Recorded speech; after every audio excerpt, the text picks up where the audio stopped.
on, guys? Man at Middles Motorsports here. Another episode of Behind the Tune. So today on the dyno, we have a earlier GM product. So this is a 2000 Camaro Z28. I'm gonna flip the camera around.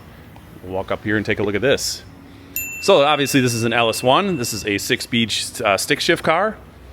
And this guy brought us this vehicle with a bunch of stuff done to it. Obviously you can see it's got some different wheels, got some welds on it. It's definitely lower, so it does have some suspension work. But walking up here, taking a look under the hood, is kind of where most of the stuff done to this thing. So this engine obviously started out life as an LS1, and it is an LS1, but it is a 383 cubic inch, so it's got a rotating assembly in it, different crank rods and pistons to increase the displacement. The stock 241 head castings are ported. Obviously it has that fast intake manifold with the 102 millimeter throttle body, and the camshaft is a Texas Speed BFD. So I think that's a 233, 240, 108 lobe separation angle. So a pretty tight lobe separation angle. Pretty beefy cam. Obviously pretty noticeable idle. I think I got it idling around 900, and so it's got some pretty good chop to it. I think the heads are milled slightly. I am not 100% on the compression ratio. I want to say it's like 10.5 to 1. He might have shared that with me when I was discussing everything with him, but it wasn't on the spec sheet that I had from the engine shop. So, obviously long tube headers. It's got a Y-pipe system, so it's not a true dual system, but it's a 3-inch Y with just a single small little bullet muffler and twin tailpipes, obviously, for this style Camaro. It does have the bigger lid. That was something we discussed before he brought this to me. So what I had him do is delete, and you can see there is no mass airflow sensor on this car. So I had him delete the mass airflow sensor. The factory mass airflow sensor on these cars becomes a restriction once you start getting into stuff like this with a bigger engine, camshaft, headwork, bigger intake manifold, all that stuff. And once you get into these bigger camshafts on these LS1 platforms with the earlier 411/P01 PCM, it's a lot easier to tune them just speed density. The mass airflow sensor that these have is like an open wire. It's an open element.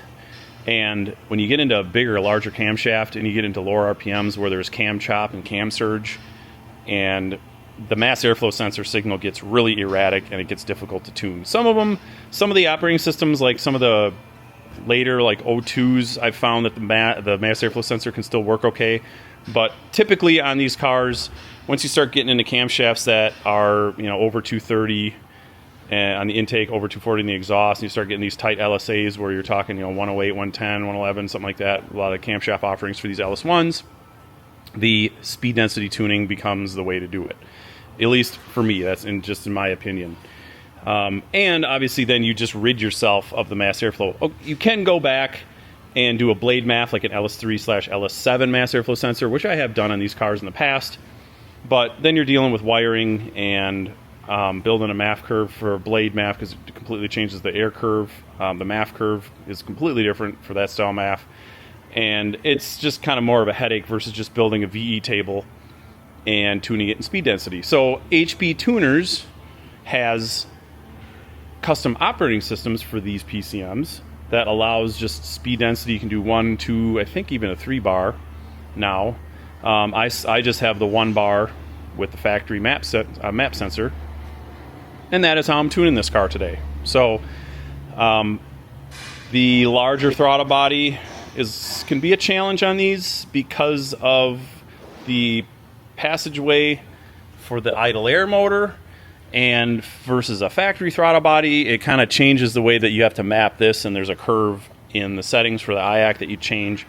I usually will just have them completely warmed up, make sure my VE table is where I want it to be as far as fuel trims and air fuel ratio, and then I will read the dynamic air, and we can go over the log when I'll show you guys what I'm talking about there, and basically just run the idle up and down with the HB Tuner scanner function, where you can do the bidirectional control, and I can run the idle from 600 all the way to 2000 in 100 RPM increments, and I will just kind of map out what kind of airflow I'm seeing based on my VE table, and match the curve for the idle air motor to the VE table.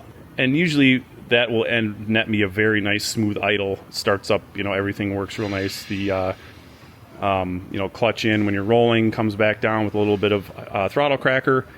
Yeah, that's just how I do it, but that's something that you definitely have to mess with when you change throttle bodies on these platforms. There's more to it than just adding some idle airflow. Otherwise, yeah, I think they're 1 8 7/8 headers. So yeah, obviously he's spent quite a bit of time and effort on this thing, and it's a real nice looking car. I mean, these are way back 20 odd plus some years ago. This is what I started tuning on as far as using HP tuners, was these back in the day when 2-valve Mustangs and SET tuning and HP tuners came out back in the early 2000s, and me and my buddy bought a cable and we started tinkering with these things, and C5 Vets, LS1 Camaros and Firebirds, and the GTOs when they came out too. So I've been around this platform a long time, and this is nothing new to me. So, power curve. This is where we're at so far. This is pretty much where I'm going to be. So, the engine, obviously, we didn't, here at Motorsports, we did not do anything with the engine. He just brought me the car as is. So, I feel like maybe there's something maybe holding it back. This does have high flow cats on it. Sometimes those can be an issue. In the past, I've seen these things maybe peak out a little bit higher, and we're only seeing a peak about 6,100.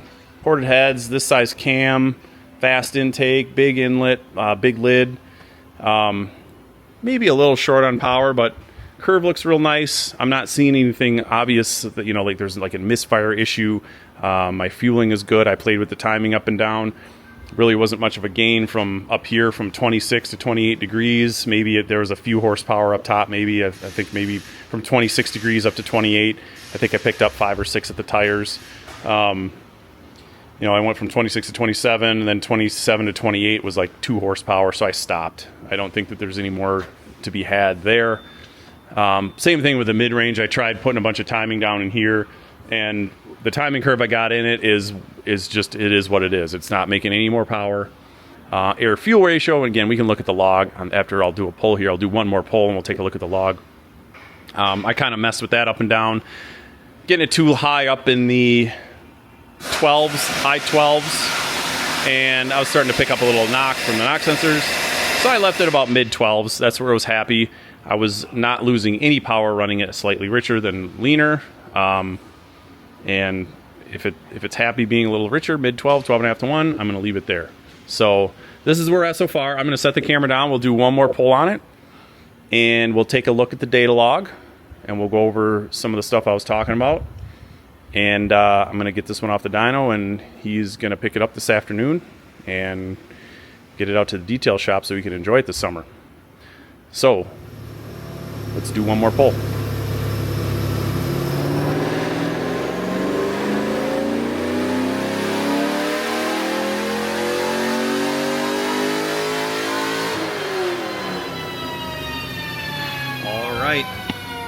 Looks like we picked up a little bit of power just from a cool off. Car sat for about 15 minutes, and intake manifold cooled off a little bit. So yeah, it kind of picked up across the board there. But looking at the data log just before I jumped out of the car, it looks like the timing and the air fuel is identical to the red pull. Blue pull is the one you just saw. So yeah, 462, 448 torque. I mean, yeah, the curve looks really good. I would like to see it maybe peak out a little more. I'm kind of surprised I'm just going to move the camera a little bit here for you guys. Kind of surprised it's not peaking out a little higher here. I had the limiter in at 6,800. I think we could probably go a little, stretch the limiter a little farther, but with the way it's rolling off up top, I don't know that there's really a point to revving it to 7. I don't know that you'd really see much of a benefit from it. I think shifting it at probably about where I cut the 2 dyno pulls off here, about 66, 6,700, is probably going to be kind of the optimal shift point for it. And you can kind of feel it on the dyno when I'm doing pulls, where it's once you get past 6,500, it does feel like it's got its tongue hanging out a little bit. So, and maybe, you know, the engine builder, maybe there is some information on the sheet that's a little vague about timing the cam to a degree of 10 degrees or something. I'm not really understanding what he wrote down. So again, I didn't have a hand in assembling or anything with this engine. He just brought us the car like this. So, but because the curve looks so nice, the engine feels strong. It's not smoking at all. It sounds good. I'm liking the way the curve looks. Nice broad torque curve for sure. For a cam with the duration, and it's got, like I said, it's a 233, 240. I think lift is around 600. I'd have to look at the cam card again. I don't memorize all that Texas speed specs on the Texas speed stuff, but healthy cam for sure. So, but yeah, this looks really good. And my data log, we can kind of go over that quick. And I can kind of talk about some of that other stuff I was talking about the idle. I'm just going to grab the laptop here. And let's see here. So, okay. So you can see, we'll take a look at timing here. This is just where, again, the timing, I played with the timing. I probably did about 7-8 pulls on this thing, just because it's a built engine, and I want to make sure that we're squeezing every last drop out of it. Usually NA stuff, I'll take a little extra time, kind of playing with the timing up and down. So yeah, timing, I'm kind of like mid 20s, and it did like having a little bit of timing ramped up at the top here. So I did ramp some timing up. Like I said, it wasn't worth a lot. It was 26 to 27 was 5 horsepower, but then 27 to 28 was like 2 or 3. So I just stopped there. Trying to ring it out another, if I added another 20, maybe went to 29, we might pick up 1, just based on that trend. So, and in the mid-range, I tried more timing down in here. I was starting to get a little bit of knock if I put too much timing in it kind of through the mid-range here. So I just kind of left it at that 20, kind of 25-ish. The way the timing curve is basically as much as I, was able to get into it. And just based on the dyno curves, I was trying to add timing in various places, and it really wasn't picking anything up other than just a little bit up top. So I just left it how it is, how you're seeing it here, I should say. Air fuel ratio, I was able to stave away some of the knock. Again, this car, being in Wisconsin, like I talked about in some of our other videos, most of these guys are running 91 octane non-ethanol. You can find 93 here and there. A lot of these guys run 91, and sometimes that's all they have available if they're out for a cruise. So 91 octane non-ethanol, I will be a little bit, and again, just looking at dyno curves and playing with air fuel ratios. Some of you guys may read online, oh, you got to run this stuff at 12:9 to 1. Lean is mean. That is not always true. As you get into engines that have higher volumetric efficiencies, they like to run richer. So I'll switch gears for a sec. When you talk like Coyote engines that are very volumetric efficient with 4-valve heads, those things actually like running low 12s on pump gas. That's where they'll make the most power. So an engine like this that's got efficient heads, got ported heads, got a good intake manifold, it's got a larger camshaft in it, it's going to build more cylinder pressure than just a bolt-on LS1. Now, a bolt-on LS1 certainly will make the most power at between 12.7 and 12.9 to 1 air fuel. You get into an engine like this that's got heads, cam, intake, you're going to build more cylinder pressure, and you can put a little more fuel in it. It's going to be happier with a little bit more fuel in it. And again, that's just based off my experience when you're playing with air fuel ratio on the dyno and you're looking at what the output of the engine is when you're, up and down on air fuel ratio. And this is what this car liked. I put a little bit more fuel in it on the hit. I was able to put a little more timing in it down there. And again, we're kind of splitting hairs. I'm talking, we're looking at, 5 foot-pounds here, 3 foot-pounds here, 5 horsepower here, whatever. But, again, I'm trying to maximize what we got. So and you're not going to see a super nice flat air fuel line like you would on a direct injected motor. So, stuff moves around a little bit, and it is what it is. So, but for the most part, this is what you're going to kind of see with this type of combination for being happy on air fuel ratio. So you can see towards the top, I have it a smidge leaner, had a little fatter kind of down low. Yeah, so this is what it liked. And for fuel, that's what it liked for timing. And, the 460, 462 is where we're at. So back to that idle stuff. So when I'm talking about the idle, there's a table in these F-body ECUs that, or PCMs, that is, it's basically telling the ECU what so the idle motor is measured in steps, so it's just like a little pintle on these cars. It's like a little triangle, and it moves in and out of a little, like an orifice in the throttle body. And when you change it to an aftermarket throttle body, that orifice size in the throttle body will change a little bit.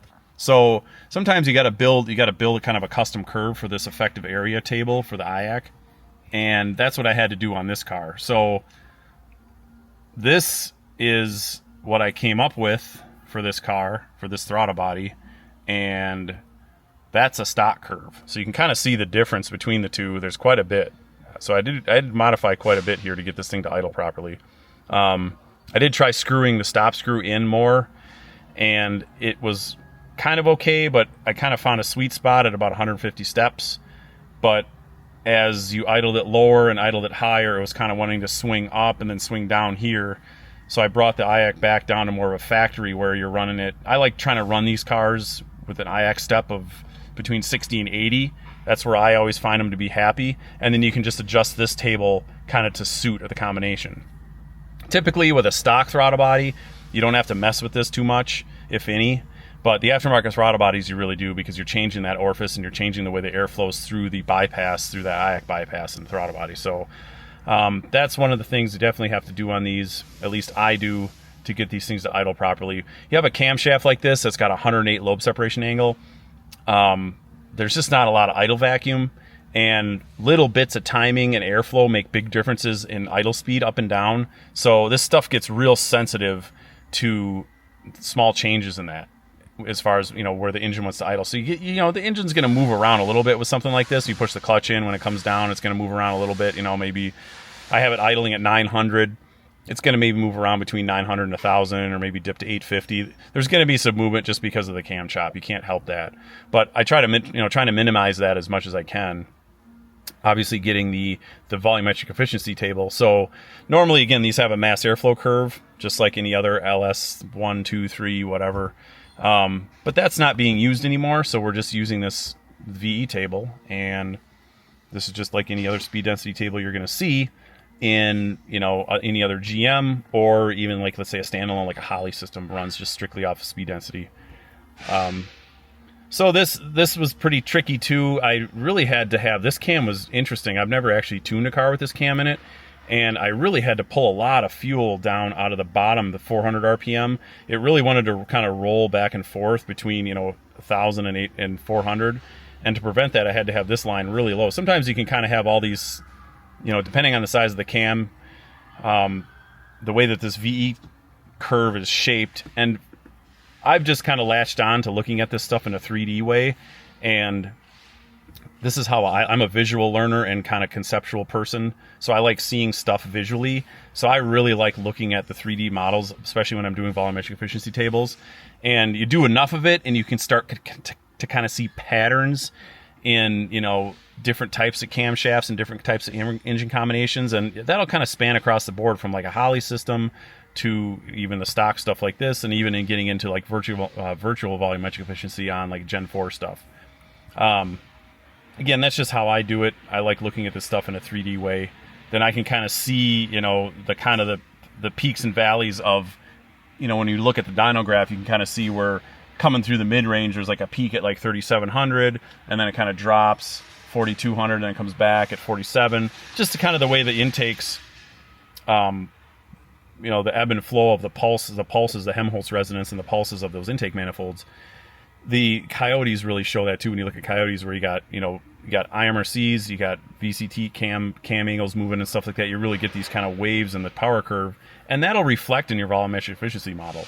And so I've kind of got to the point where I've learned to look at these and kind of know where these things, like, it's going to have a bigger cam, it's going to have a look like this. If it's a stop cam, it's going to kind of look like this. If it's boosted, it's going to look turbocharged, supercharged. All these VE tables have different looks depending on the type of power adder, or if it's normally aspirated, and then the type of camshaft it's got in it, and just the type of engine combination. So yeah, like I said, to get this cam, I had to have some pretty wide spreads between 400 and 1200 RPM. There's a pretty big difference in V, and that's just because the camshaft at low RPM just hardly is moving any air at all with that big lobe separation angle, and there's a lot of reversion back into the intake manifold, so the vacuum gets really super low down here, and it just does not need any fuel. So, trying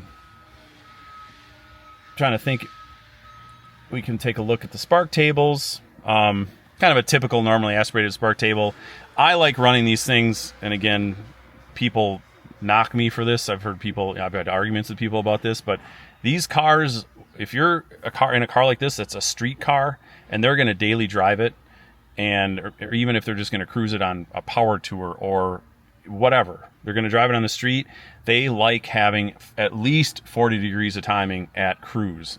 And when I say at cruise, I mean at cruise. So you're cruising 35, 45, 55 miles an hour at 1800 to 2200 RPM. This is a stick shift car, so, you know, third gear, fourth gear, fifth gear, kind of those cruising speeds where the load is very light on the engine, just flat road. These things run, you know, all these LS engines like mid 40s, 40 to 45 is usually where I'll set them. That's where they will get the best fuel economy. Now, some guys will pull timing out of them to try to curb cam surge, and you're going to pull 5 miles a gallon out of something. Now, if it's a race car, fine. Doesn't matter. But if it's for guys that want to cruise these things around, a lot of these people still do cruises. They do, you know, they'll go on weekend cruises. They'll go on power tour. They'll go follow the drag and drive guys around. They're putting miles on these things down the interstate, and cruising timing can be high. It doesn't need to be 30 or 35 degrees. You will increase the fuel economy with no harm to the engine by running these at 40 degrees of timing. So especially when you put larger camshafts in them at 2000 RPM, they're way less efficient with a larger camshaft at 2000 RPM than they are with a stock camshaft at 2000 RPM. So you can put more timing in them because the cylinder pressures are lower. So that's just me. That's how I tune pretty much anything. I'm going to try to maximize to a point the amount of cruise timing. But that's why we have a timing table. So obviously as you roll into the throttle, you put this thing to the floor, and we have air masses of over 1. Okay, fine. That's why we have this timing table. And down at 1, that's where we're seeing that 25, 25 ramping up to 28 degrees of timing.